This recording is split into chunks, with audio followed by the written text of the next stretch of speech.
Many of us often take life for granted, especially when it comes to other people. Every life is valuable. Quick story on how I learned this valuable lesson.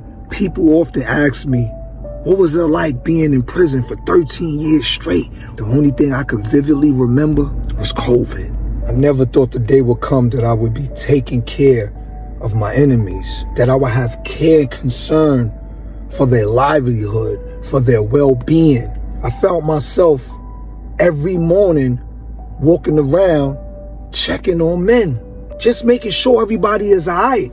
Because the truth is, the COs, the lieutenants, the captains, they were scared to walk around to even check on us. We heard about some of them dying.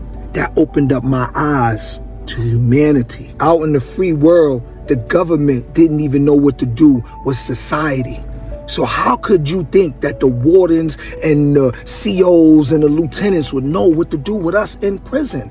The jail was instantly on lockdown. We were living inhumane. We were supposed to be 6 feet away from one another. That was the law across the country. Yet and still, it was 150 of us in one unit, man on top of man on top of man. No homo. When COVID eventually came in there, it took over, coughing.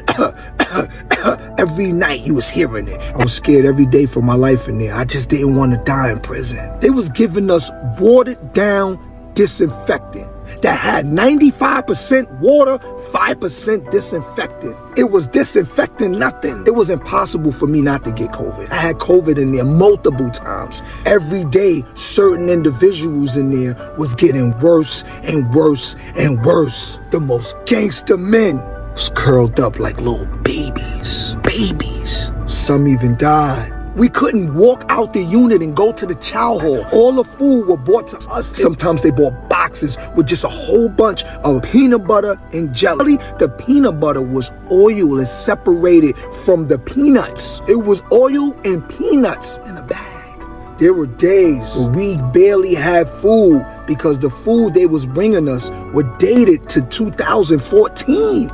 There was no commissary because there were no trucks that were allowed on the prison compound. They would bring us frozen bologna and cheese sandwiches. Then when I opened up and looked at it, man, the meat was black and blue, like it had a fight with somebody and took a brutal loss. The sad truth is, some of us that lived through that are still traumatized by what we seen and experienced. That wasn't normal.